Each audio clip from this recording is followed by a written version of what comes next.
Yes, I have it. Execute the transfer immediately. Code 7240. Not every enemy comes from outside your gates. Some grow up eating from the same pot as you. Before we continue, please like this video, leave a comment, share it, and don't forget to click the notification button so you never miss another emotional story. The dusty road that led into Onitsha market smelled like smoke, fried akara, and ambition. Every morning, before the sun had fully climbed the sky, two brothers would walk down that road together, side by side, their rubber slippers slapping against the cracked red earth. The older one was called Emeka. He was tall, sharp-eyed, and always talked fast, like his words were trying to run ahead of his thoughts. The younger one was called Chidi. He was quieter, slower to speak, but when he did say something, people stopped and listened. Their mother, Mama Ngozi, always said, Emeka thinks with fire, Chidi thinks with water. She never said which one was better. She did not have to. They had grown up poor. Not the kind of poor that is comfortable. The kind of poor where you count your garri before you pour it. The kind of poor where you share one candle between two rooms. Their father had died when Chidi was only 6 years old, leaving behind nothing but a torn prayer book and a small piece of land at the edge of the town. Mama Ngozi had sold puff-puff and chin-chin for 15 years to keep her boys in school. She never complained. She never cried in front of them. But sometimes, late at night, when she thought they were sleeping, they could hear her whisper her prayers, begging God to make something good out of her children. Emeka would lie on his mat and squeeze his eyes shut, making a silent promise to the darkness. He would make something big, something that would make his mother stop crying.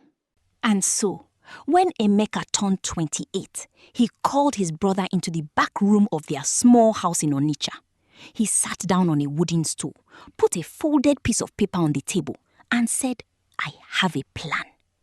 Chidi unfolded the paper slowly. On it was a drawing, rough and messy, but full of energy, like a child's dream trying to become real. It was a plan for a logistics company. Simple idea. People in Lagos needed goods delivered to the east. People in the east needed things sent to the north. Everybody needed somebody to move things from one place to another. Emeka had found out that the business people in between were making millions, and he wanted to be one of them. He looked at Chidi and said, I need you. I cannot do this alone. Chidi looked at the drawing for a long time. Then he folded it back carefully and said, when do we start? They called the company Obioma Logistics, which means good heart in Igbo. They started with almost nothing. One old Datsun truck they bought with borrowed money, 2 mobile phones, and one small office they rented above a provision store in town. Emeka handled the customers. He could sell anything to anybody. He could walk into a room of strangers and walk out with 10 contracts and 3 new friends. Chidi handled everything else. He managed the drivers, fixed the truck when it broke down, kept the records, and made sure every delivery arrived on time. People started to talk about Obioma Logistics. They said, those 2 Anukan brothers, they are serious. Within 2 years, the company had 5 trucks. Within 4 years, it had 20. Within 6 years, Obioma Logistics had offices in Lagos, Abuja, Port Harcourt, and Kano. It had over 300 workers. It had contracts with government companies and big private businesses. Their mother, Mama Ngozi, came to the opening of their new head office in Lagos. She stood in front of the glass building and did not say anything for a long time. Then she turned around and her eyes were full of tears. She said, your father is watching. That was the best day of their lives. Nobody could say exactly when the change happened inside Emeka. It did not come like thunder. It came like harmattan, quiet and slow, creeping in through the cracks of success, drying out everything soft inside him, until one day you looked at him and realized the warmth was gone. It started with small things. Emeka began attending meetings alone, meetings that used to include Chidi. He stopped telling his brother about new contracts before they were signed. He started spending more time in Abuja with powerful men whose names Chidi did not recognize. Men in expensive agbada who drove cars with tinted glass and spoke in low voices. Chidi noticed. Of course he noticed. But he told himself it was nothing. He told himself Emeka was just growing into his role as the face of the company. He told himself that brothers do not need to know everything about each other. He told himself many things. He told himself these things so many times that he almost believed them. Almost. Then, one evening, a man named Mr. Danjuma came to Chidi's office. He was a quiet man, a small man, with tired eyes and a navy blue suit that was slightly too big for him. He sat down, placed a brown envelope on the desk and said, "I think you should know what is happening." Inside the envelope was a stack of printed documents, bank statements, transaction records, company filings. Chidi read through them slowly, page by page, his face not moving, his hands very still. What he saw broke something inside him that he did not even know could be broken. For the last 18 months, Emeka had been secretly moving company money into a separate account that only he controlled. He had been paying ghost workers, fake suppliers, and companies that did not exist. He had used the Obioma Logistics name to win government contracts and then stolen 70% of the money meant for the actual work. Chidi set the papers down. He sat in the silence for a very long time. Outside the window, Lagos was loud and bright and alive, completely unaware that inside this room, a world was ending. He finally looked up at Mr. Danjuma and said, "How much?" Mr. Danjuma said, "So far, over 800 million naira." Chidi closed his eyes. He saw his mother frying puff-puff in the dark. He heard her late-night prayers. He saw the torn prayer book his father had left behind. Then he opened his eyes again and he made a decision. What happened next shook the entire Nigerian business world. Chidi did not confront Emeka. He did not shout. He did not cry. He gathered every document, every bank record, every piece of evidence, and he walked into the offices of the Economic and Financial Crimes Commission, the EFCC, in Lagos, alone. He sat in front of the officers and placed everything on the table and said, "My brother has stolen from this company, from the workers and from the government. I am here to report it." The officers looked at each other. Then they looked at him. One of them said, "You understand what this means for you, for your family, for the company?" Chidi said, "I understand."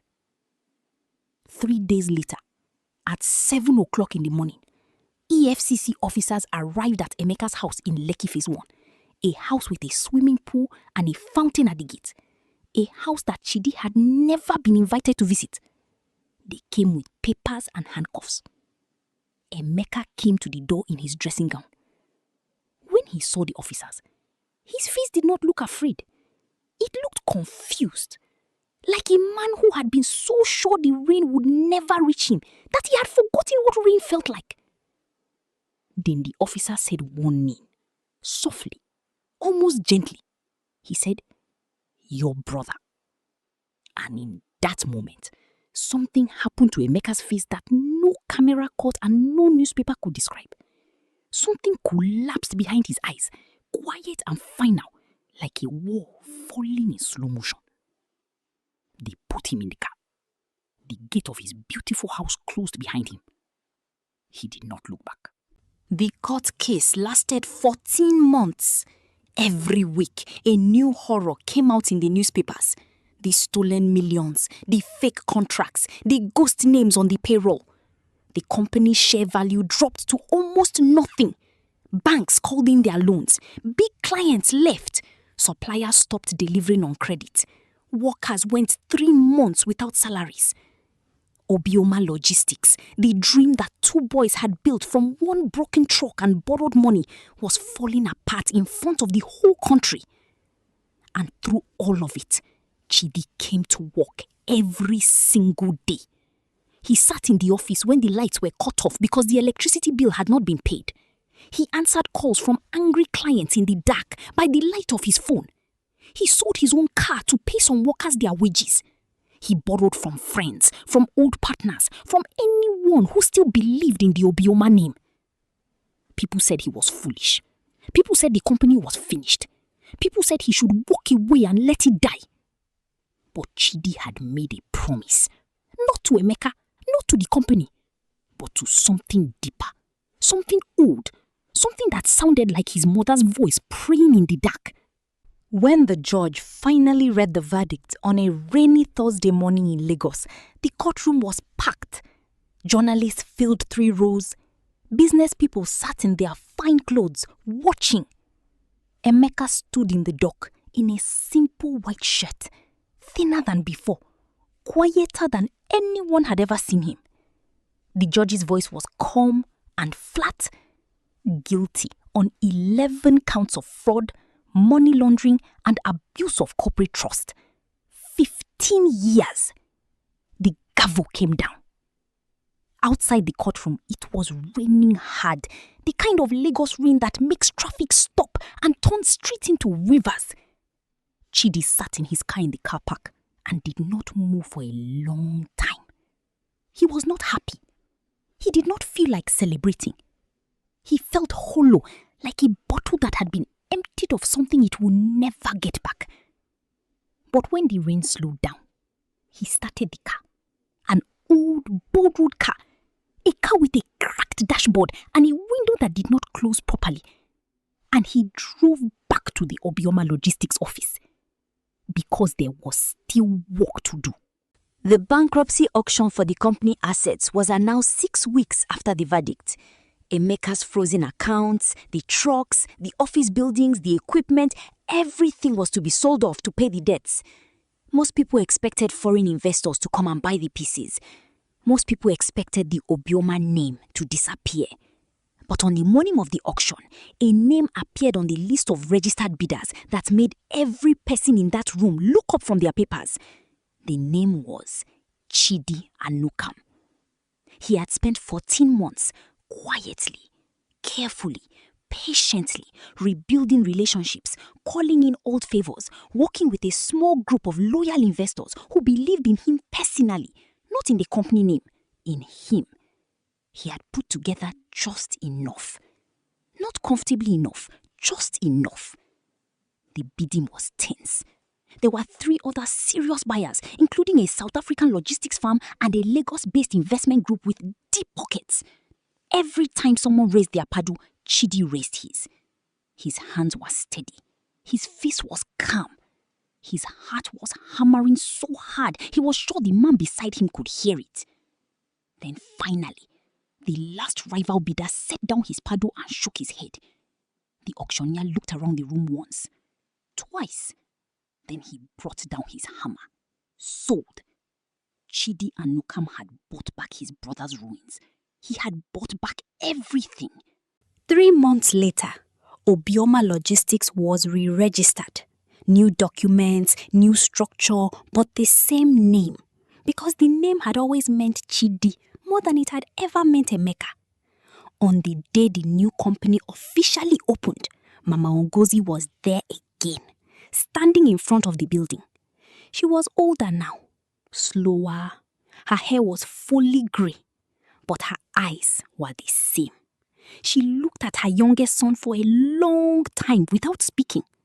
Then she held his face in both her hands, the way she used to do when he was 6 years old and his father had just died and the world felt too big and too cold. She said, "Your father is still watching."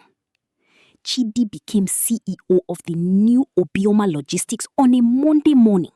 He sat behind his desk, opened his laptop and started working. No speech, no press conference, no celebration. Just work. Quietly, steadily, the way water moves when it is very sure of where it is going. The eldest, thought he built an empire, but he only built a lesson. The youngest did not just rebuild a company, he rebuilt a promise. They said, the person who stays when everything is falling apart is always the one who deserves to rebuild it. Greed destroys fast. Integrity builds slow. But what is built slowly never falls the same way twice. If this story touched your heart, tell me in the comments. And if you want more stories like this, subscribe so you never miss one.